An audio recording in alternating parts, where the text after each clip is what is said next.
Captain Jake Rivers stood on the bridge of the starship New Frontier and watched the crystal world grow larger on the main screen. Lumino's prime sparkled like a giant diamond against the black of space. After 3 months of travel through hyperspace, they had finally reached their destination. This was supposed to be a simple diplomatic mission to establish trade relations with the Lumina Collective, but Jake felt nervous about the whole thing. Admiral Rex Stone had briefed him personally back at Earth Command. The Lumina were an ancient race that had existed for thousands of years before humans even discovered fire. They were peaceful but extremely private, and this was only the second time they had agreed to meet with humans. The first meeting had gone well enough to arrange this formal trade discussion, but Jake knew that one wrong move could ruin everything. The communications officer turned toward him with concerned expression.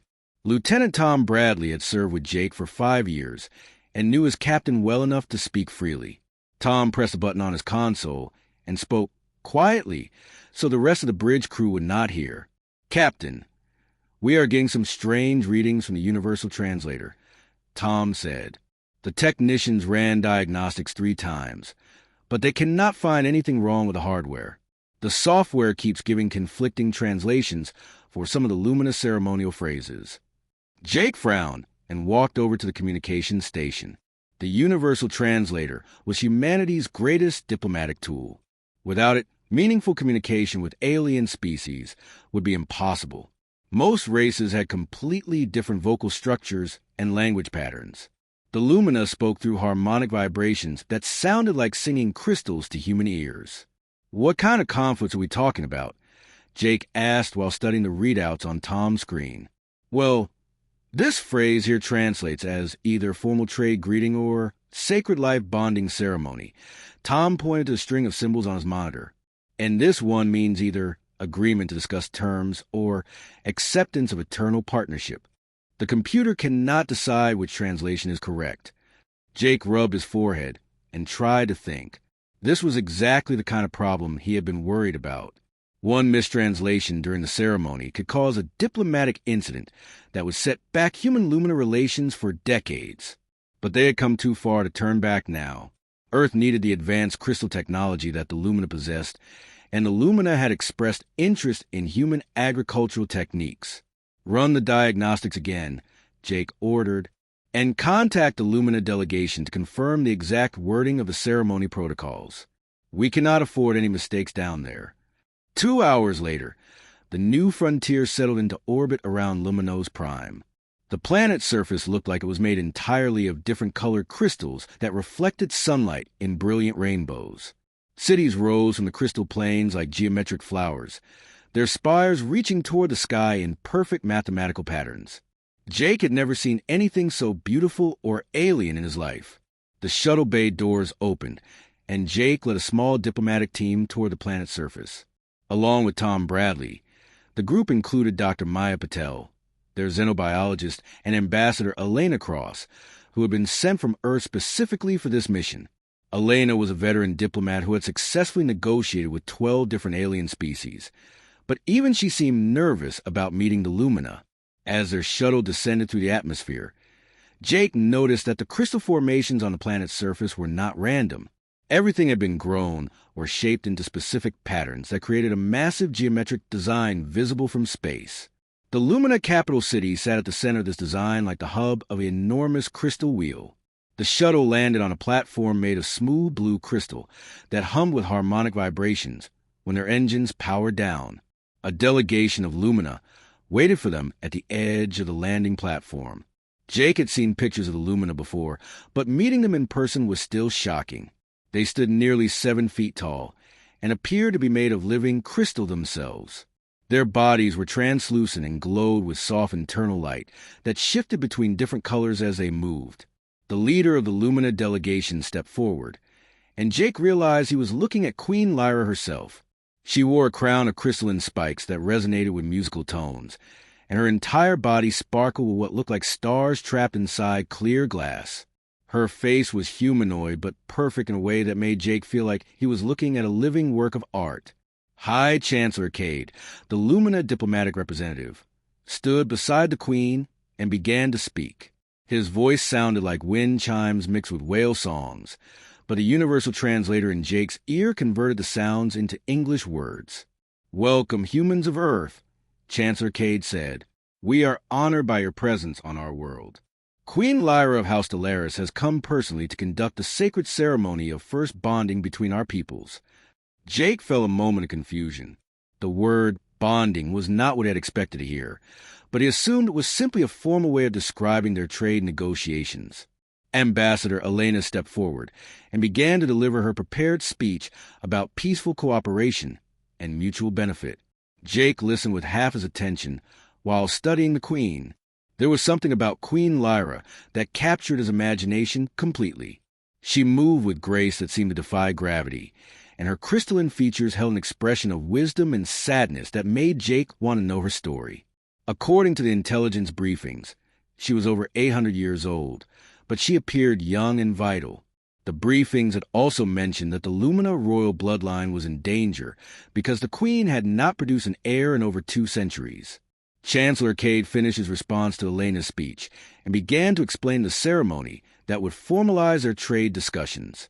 Jake tried to pay attention, but the universal translator kept giving him conflicting information.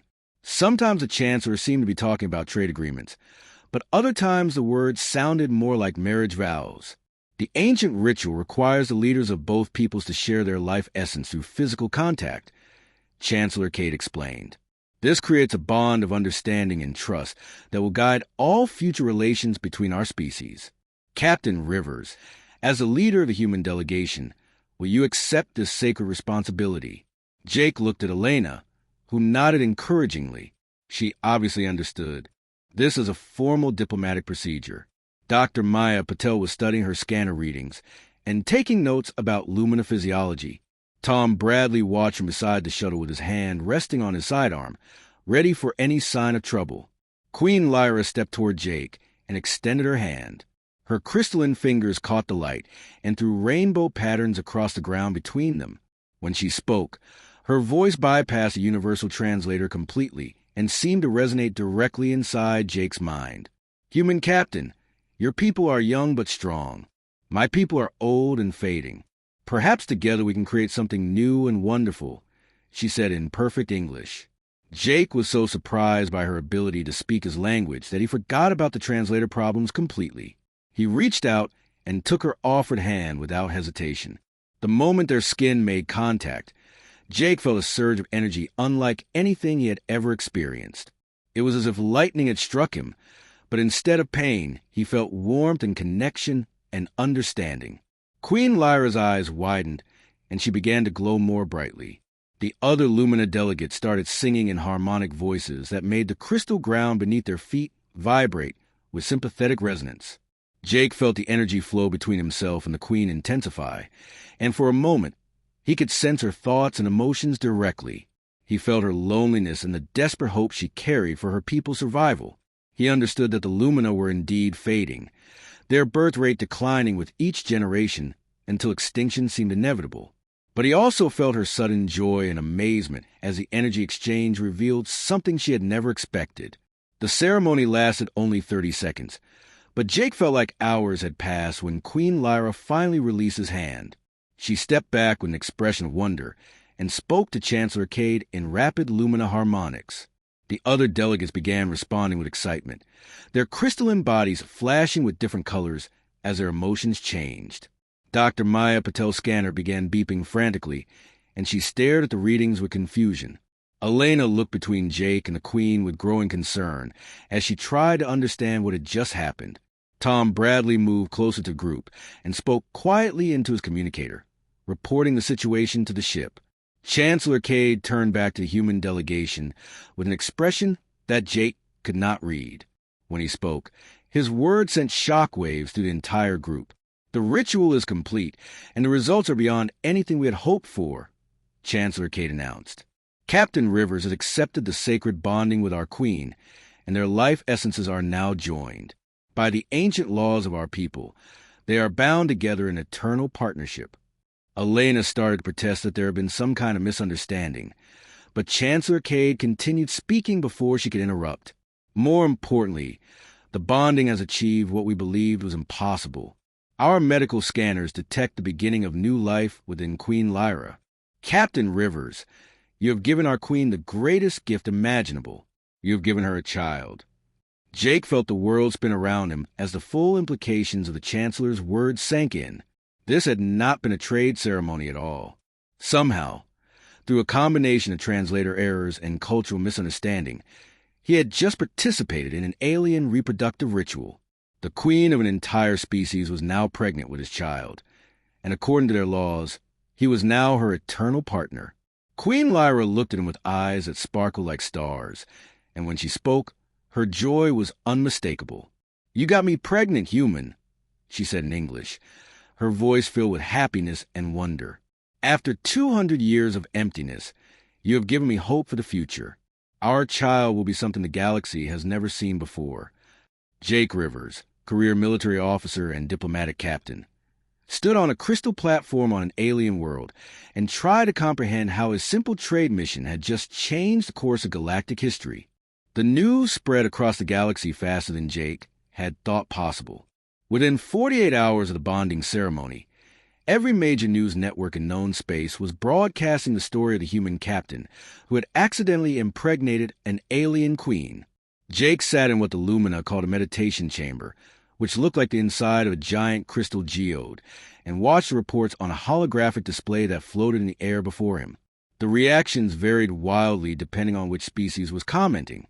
The Peaceful Centauri Federation called it a beautiful example of interspecies cooperation and love conquering all boundaries. The militaristic Apex Confederation declared it an abomination that threatened the natural order of the galaxy. The trade-focused Merchant Guild seemed most concerned about how this would affect shipping routes and commercial agreements. Earth Command had recalled the new frontier immediately, but Queen Lyra had politely informed them that Captain Rivers was now her consort under ancient Lumina law and could not leave the planet without her permission. This had created a diplomatic crisis that was currently being debated in emergency sessions at both Earth Command and the Galactic Federation Council. Ambassador Elena Cross had been working around the clock to manage the situation, but Jake could see the stress wearing on her. She had dealt with difficult negotiations before, but nothing quite like this. The political implications of a human-alien hybrid child were staggering, and nobody seemed to know how to handle it. Dr. Maya Patel entered the meditation chamber, carrying her medical scanner and a concerned expression. She had been studying Jake's condition since the bonding ceremony, and her findings were as surprising as everything else about this situation. Maya set her equipment down on a crystal table that had grown from the floor and activated her scanner. "Your cellular structure is still changing," Maya said while studying the readings. "The bonding process seems to have altered your DNA in ways I cannot fully understand. Your healing factor has increased by roughly 300%, and you are showing signs of developing limited telepathic abilities." Jake looked at his hands and noticed that the skin seemed to have a very faint shimmer, almost like light was reflecting off microscopic crystals just beneath the surface. He had been feeling strange since the ceremony, more alert and energetic than usual, and sometimes he thought he could sense Queen Lyra's emotions even when she was not in the room. "Is it dangerous?"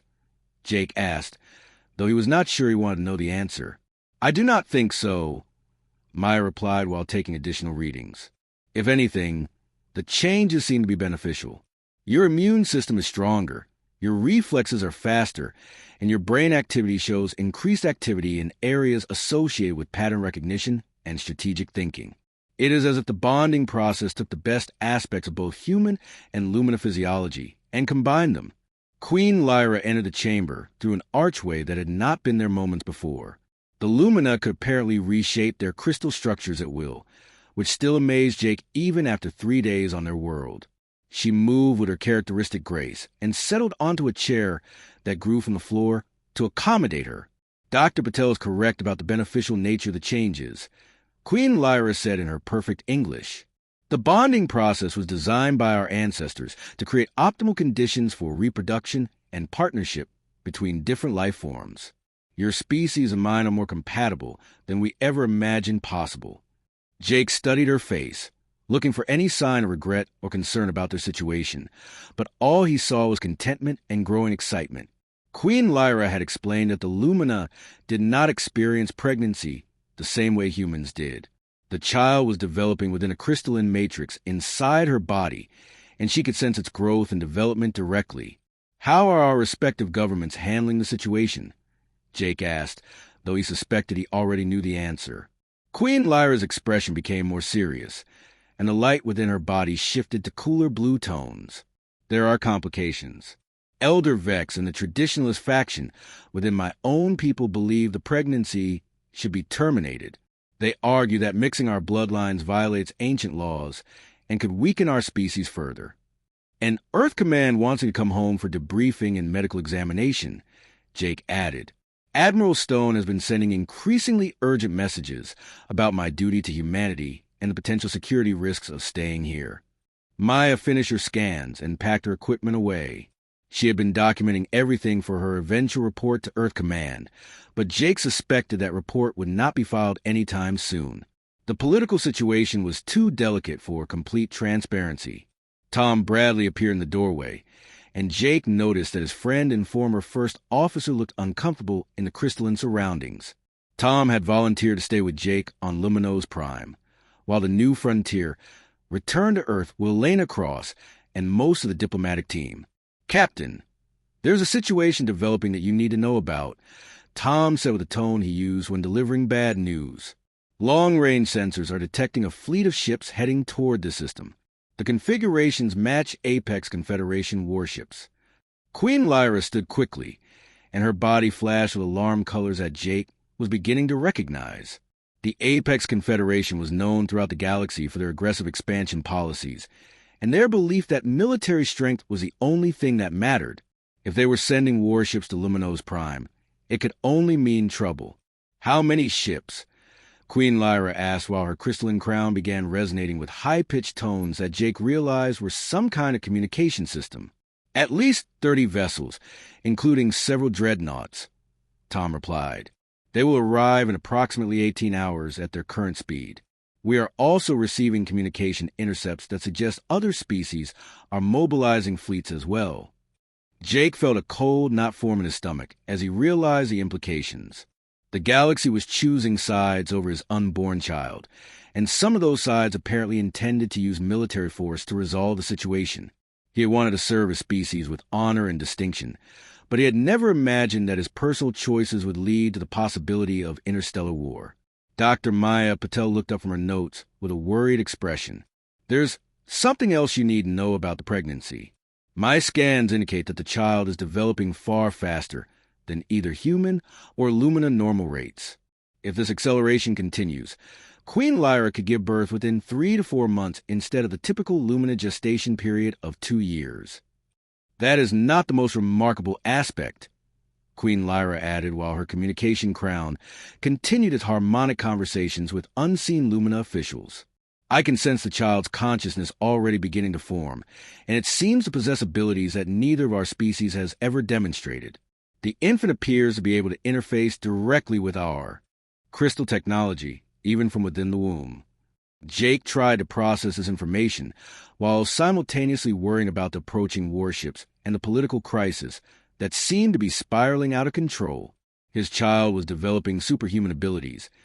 Alien fleets were mobilizing for possible combat, and both Earth and the Lumina Collective were under pressure to choose between their new alliance and their traditional political relationships.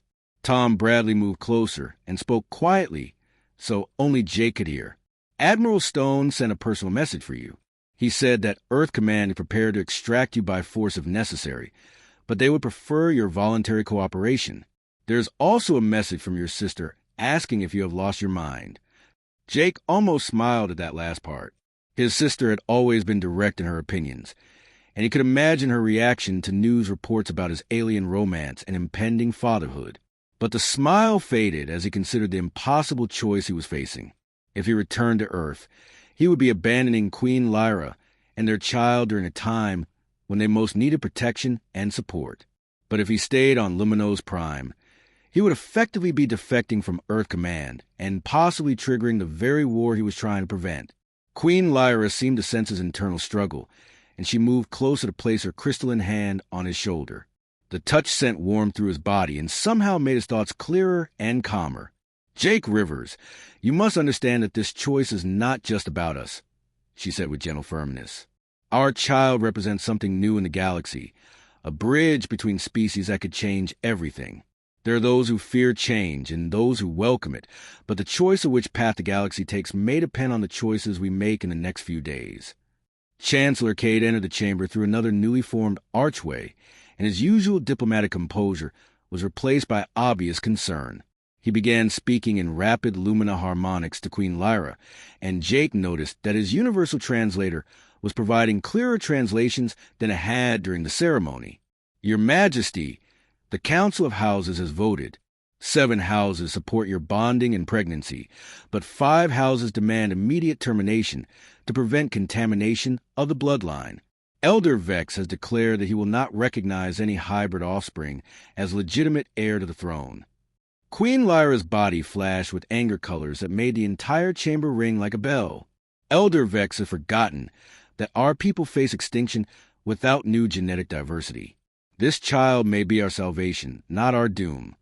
Jake realized that Queen Lyra was facing the same impossible choice he was. She could terminate the pregnancy to maintain political stability among her people, or she could fight for their child and risk civil war among the Lumina. The weight of their decision would affect not just their own lives, but the future of multiple species across the galaxy. The communication systems throughout the crystal chamber began chiming with urgent messages from across known space.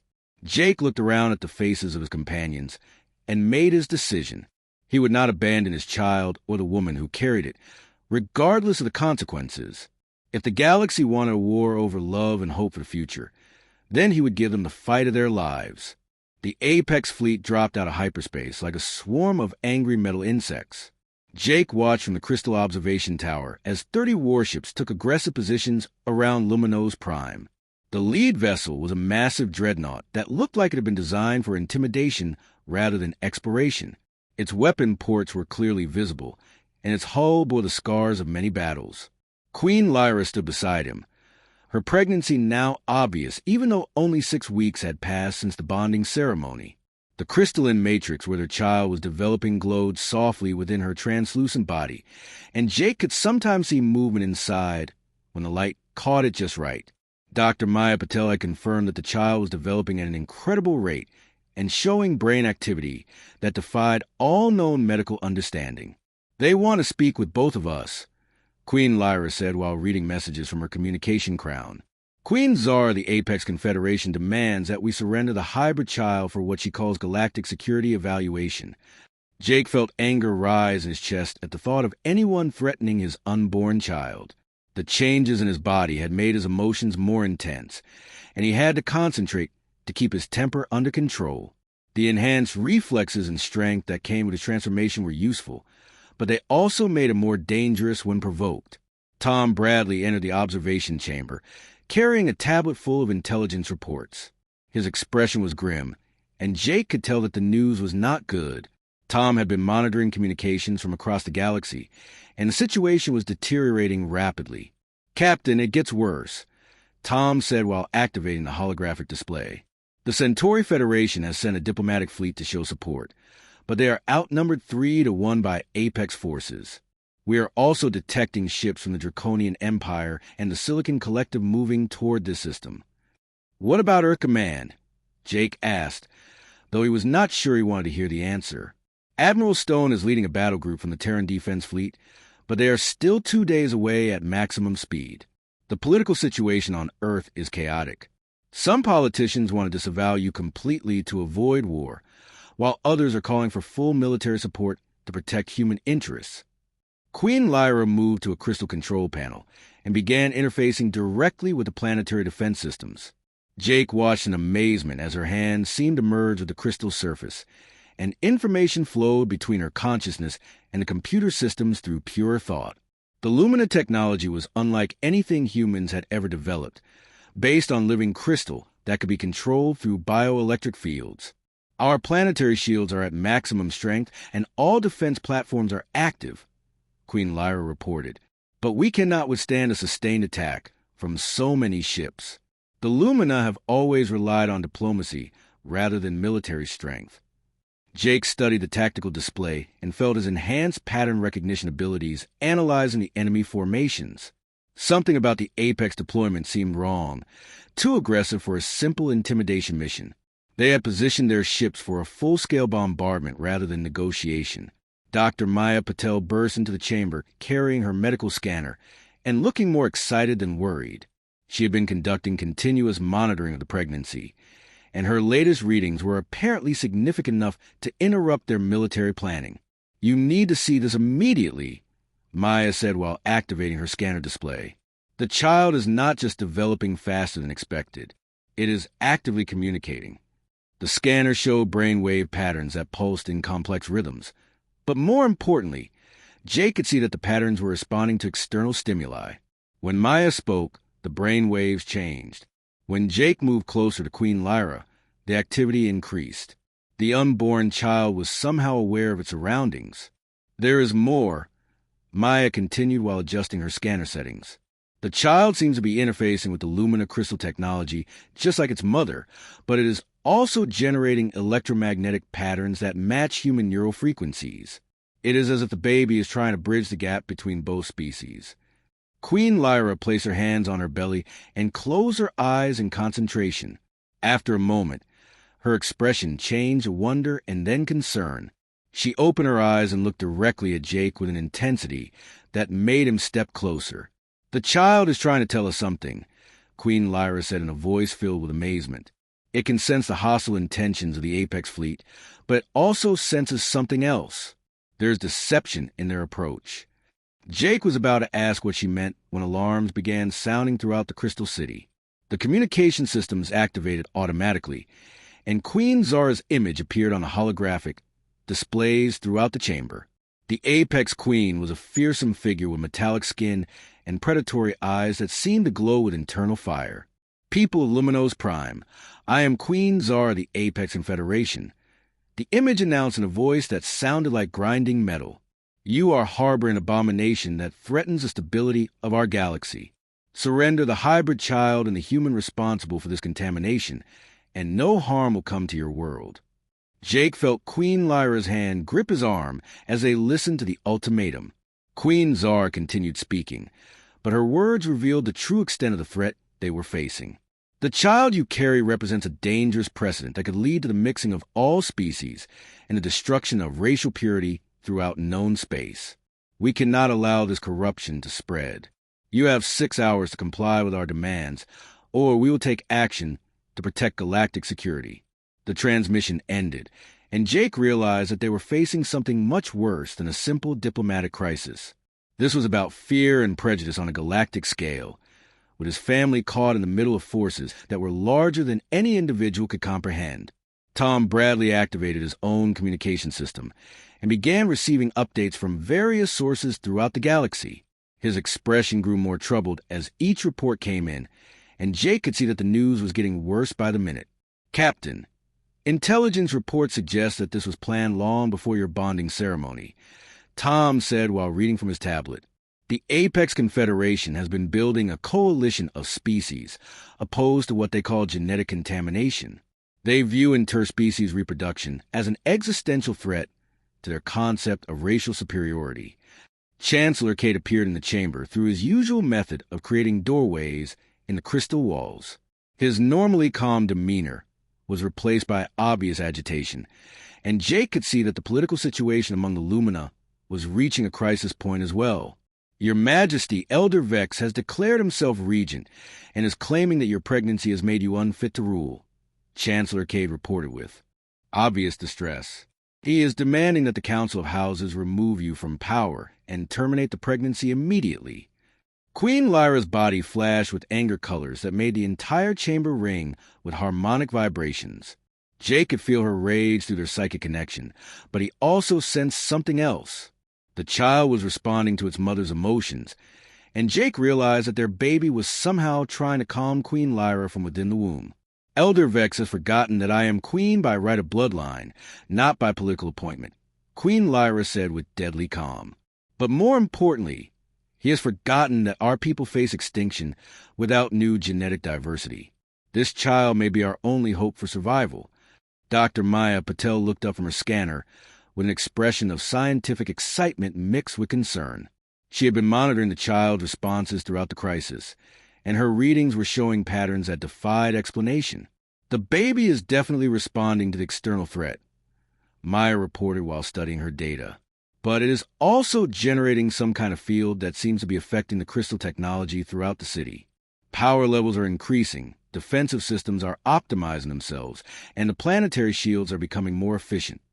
Jake felt a strange tingling sensation in his mind, as if someone was gently trying to communicate with him through telepathy. The feeling grew stronger when he looked at Queen Lyra, and he realized that their child was somehow reaching out to both parents simultaneously. "Can you feel that?" Jake asked Queen Lyra while pressing his hand against her belly. "Yes," she replied with wonder in her voice. "The child is trying to show us something. It wants us to understand that the Apex fleet is not the real threat." The sensation in Jake's mind intensified, and suddenly he could see images that seemed to come from outside his own memory. He saw Apex ships, but also vessels from other species hiding in the outer system. He saw battle plans and troop movements that suggested a coordinated attack designed to look like an Apex operation while concealing the involvement of other hostile forces.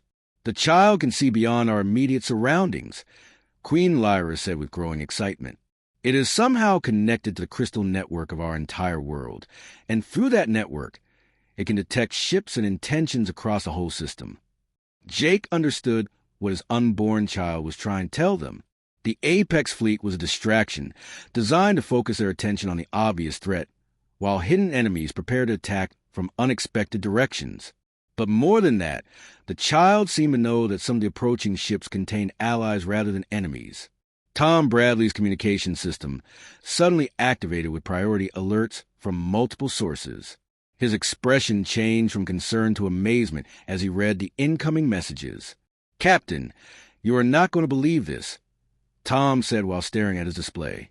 "Long-range sensors are detecting additional fleets entering the system, but they are not all hostile. The Centauri Federation is bringing medical ships and diplomatic vessels. The Peaceful Ethereal Collective is sending their entire council fleet. Even some Apex ships are breaking formation and requesting permission to dock with friendly forces." Jake felt hope rising in his chest as he realized what was happening. Their child was not just bringing two species together through its existence. It was somehow inspiring cooperation and understanding across multiple species boundaries. The baby was becoming a symbol of unity rather than division, and that symbol was powerful enough to split enemy alliances and create new friendships. Queen Lyra looked at him with eyes that sparkled like stars, and Jake knew that whatever happened next, they would face it together as a family. The first shots of the battle came from the hidden ships that Jake's unborn child had warned them about. 3 Draconian destroyers decloaked behind the moon and opened fire on the Centauri diplomatic vessels before anyone could react.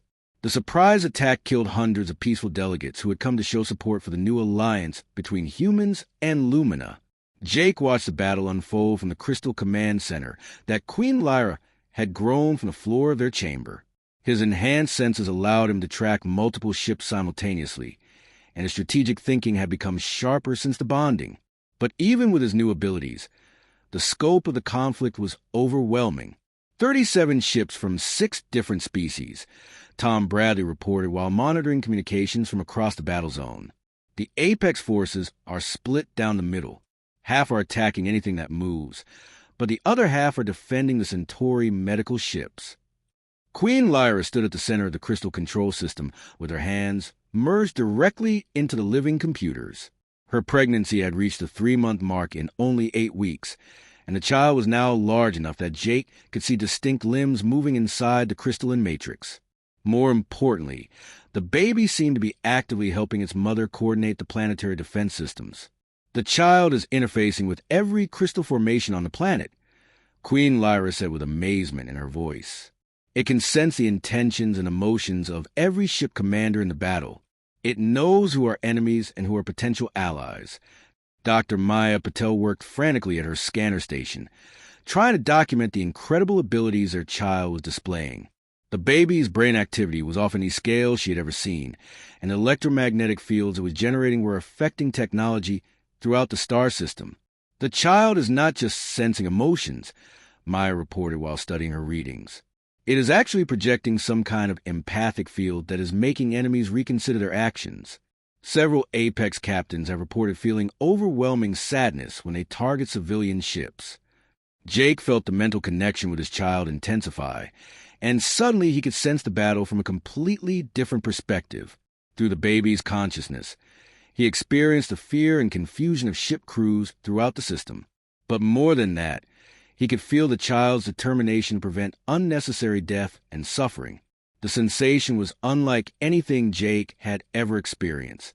His unborn child was somehow reaching across space to touch the minds of thousands of beings from different species, sharing emotions and understanding that transcended language and cultural barriers.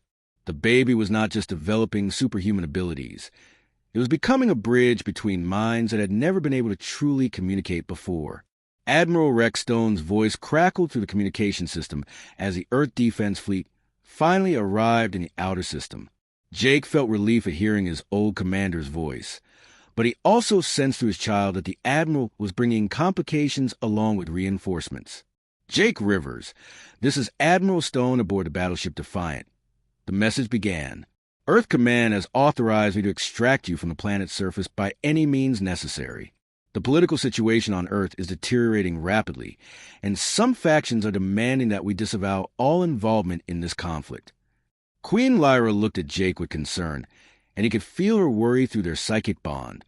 The Earth fleet represented powerful allies, but they also represented the possibility that Jake would be forced to choose between his duty to humanity and his commitment to his new family. There is more, Tom Bradley said, while monitoring additional Earth Command communications. Some ships in the Admiral's fleet are carrying extraction teams with orders to capture you if you refuse to cooperate voluntarily.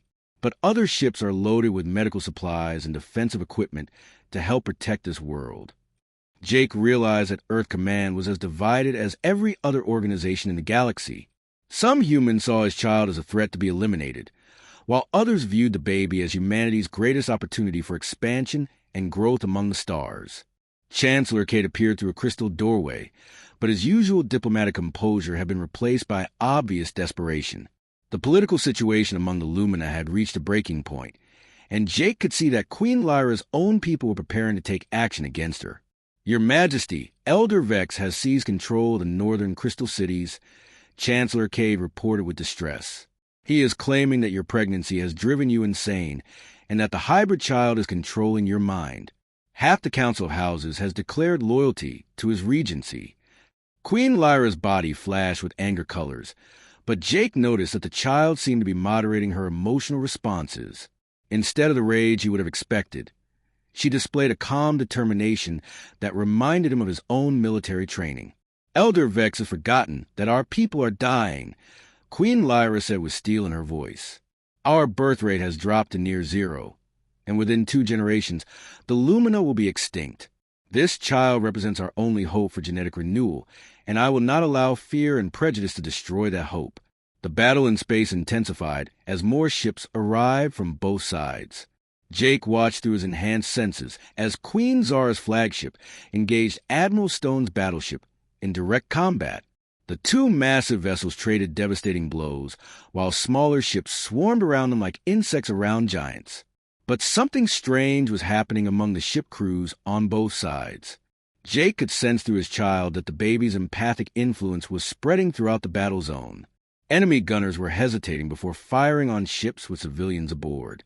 Rescue operations were being conducted by vessels that should have been shooting at each other. The child was somehow making it impossible for anyone to ignore the humanity in their enemies. Dr. Maya Patel suddenly looked up from her scanner with an expression of shock and excitement. She had been monitoring the child's development continuously, and her latest readings showed changes that defied medical explanation. The baby is about to be born, Maya announced while staring at her scanner display. The accelerated development has reached the final stage, and Queen Lyra will go into labor within the next few hours. Jake felt panic rise in his chest at the thought of his child being born in the middle of a space battle. But Queen Lyra squeezed his hand and projected, calm through their psychic connection. She seemed to understand something about the timing that he was missing. The child has been waiting for this moment. Queen Lyra said with certainty. It needed all the different species to be present so it could make contact with as many minds as possible. Our baby is not just being born into our family. It is being born into the consciousness of the entire galaxy. The crystal chamber around them began to resonate with harmonic vibrations as Queen Lyra's labor began. Jake could feel the child's excitement and anticipation through their mental link, and he realized that his baby had been planning this moment from the beginning. The timing of the birth was not an accident. It was a strategy. Tom Bradley's communication station erupted with priority messages from ships throughout the system. His expression changed from worry to amazement as he read the incoming reports. "Captain, something incredible is happening," Tom said while staring at his displays.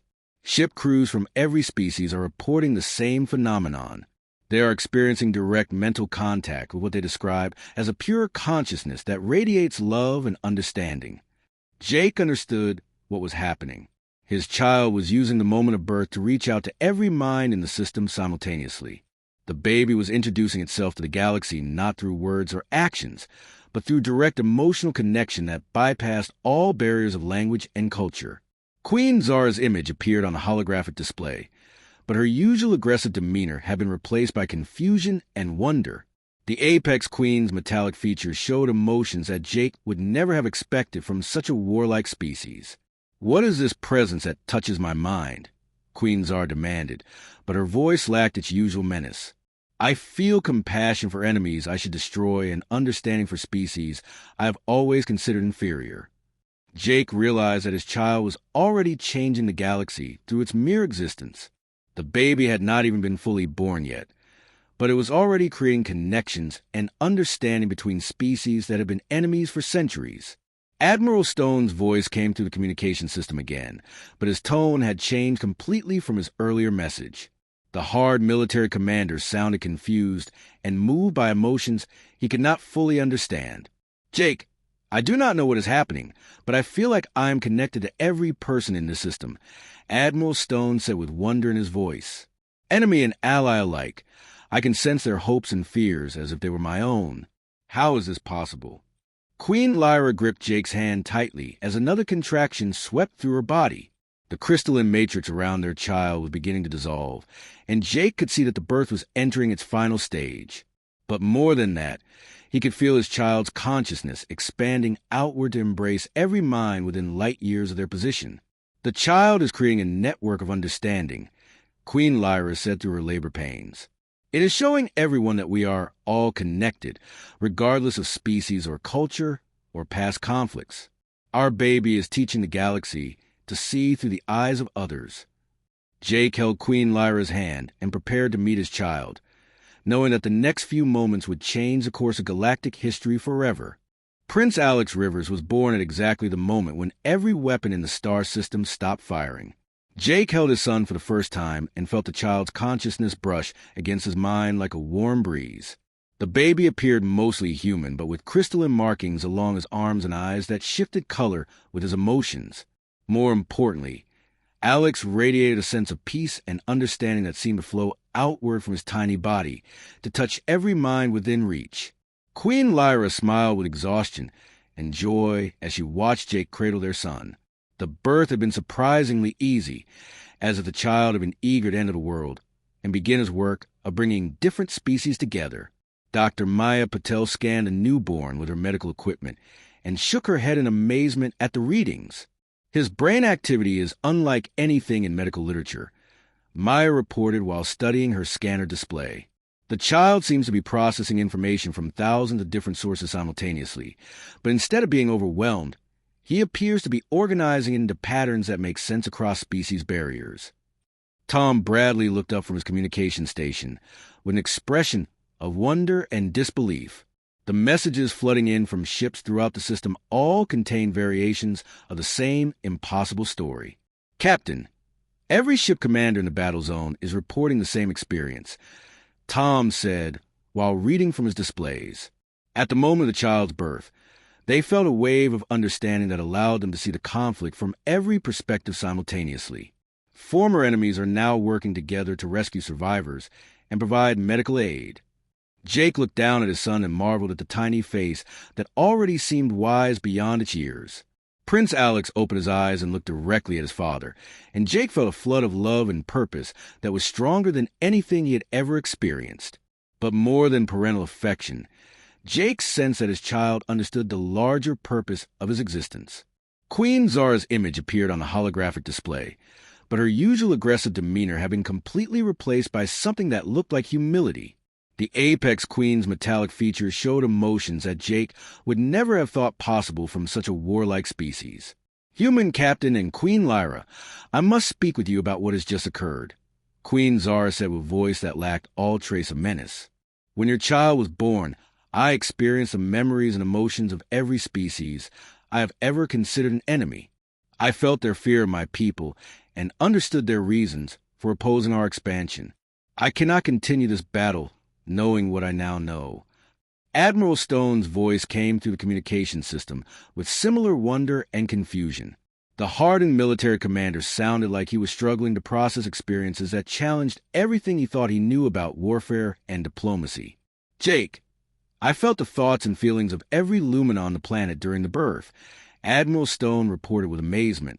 "I experienced their desperate hope for survival and their fear that their entire species might become extinct.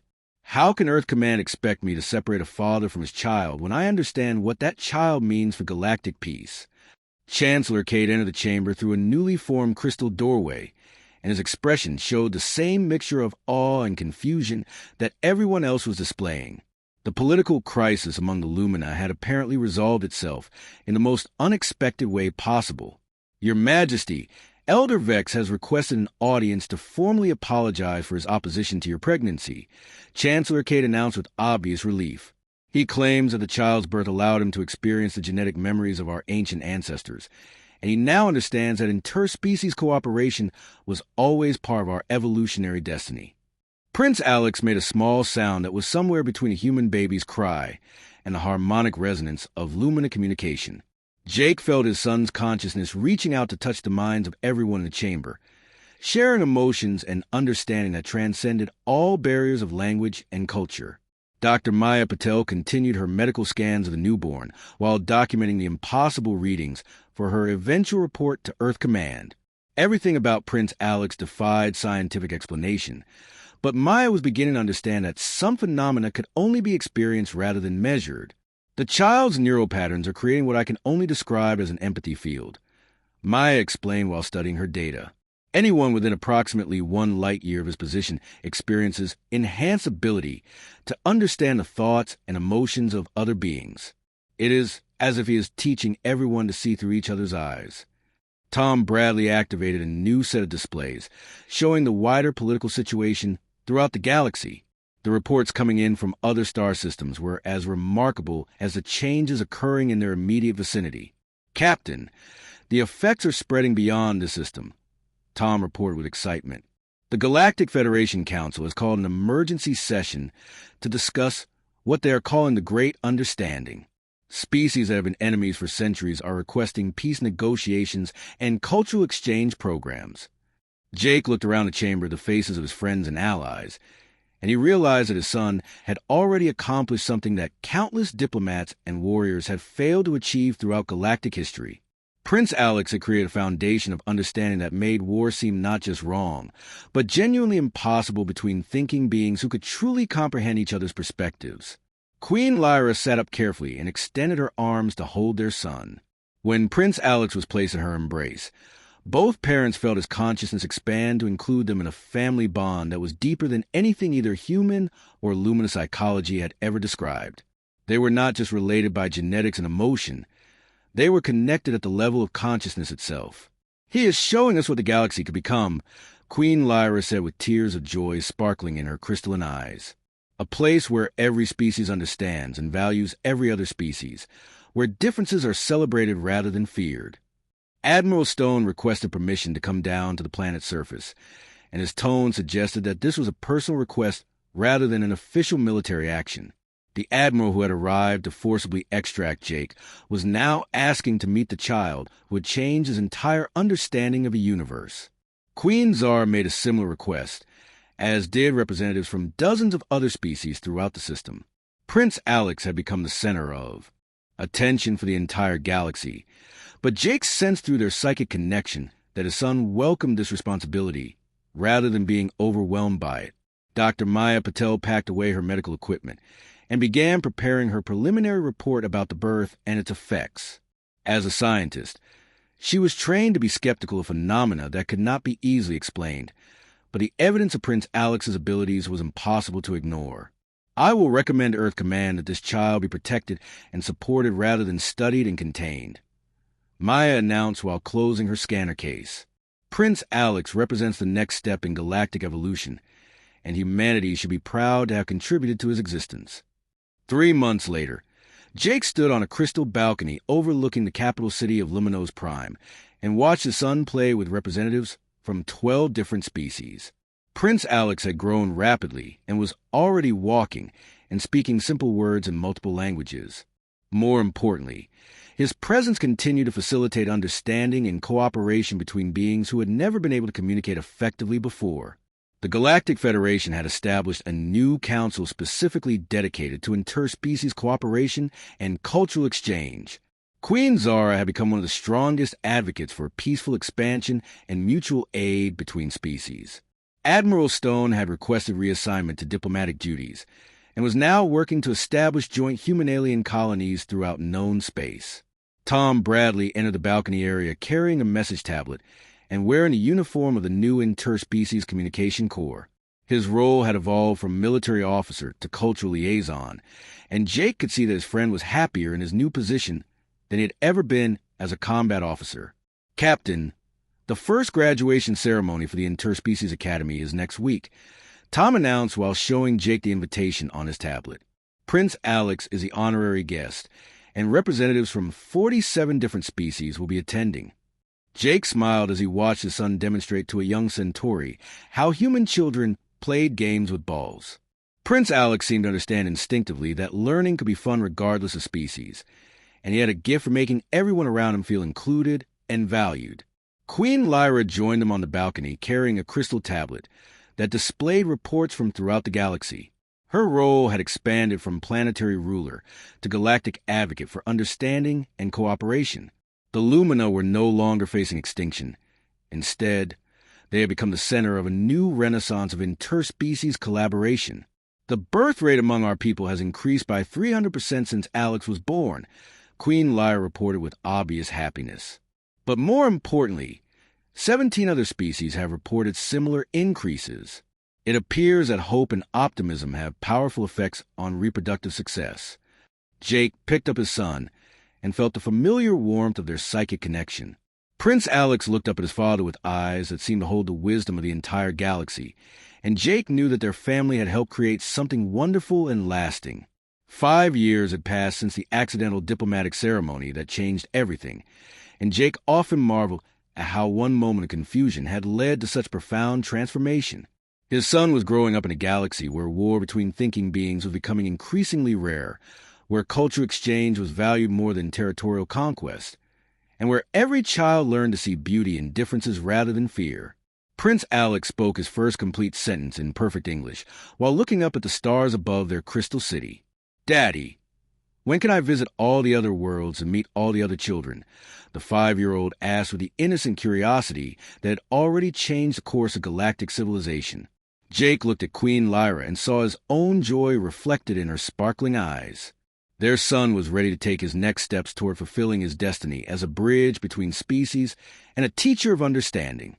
The galaxy was waiting for him, and Jake knew that the future would be more wonderful than anyone had ever dared to imagine.